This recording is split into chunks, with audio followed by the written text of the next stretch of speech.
हाल झालं, पोलिसांना हुडकली, त्यात सगळी पोरं अडकली, मग दाखल केस, दाखल शिक्षा, मग कशाची शाळा आणि कशाची परीक्षा.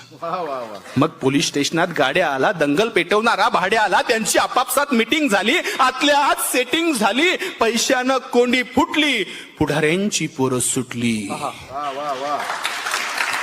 असं सगळं घडतं दंगलीच्या भोवताल, असं सगळं घडतं दंगलीच्या भोवताल. पेटवणाऱ्याची सुटतात, बाकी भाकरीसाठी मवताल.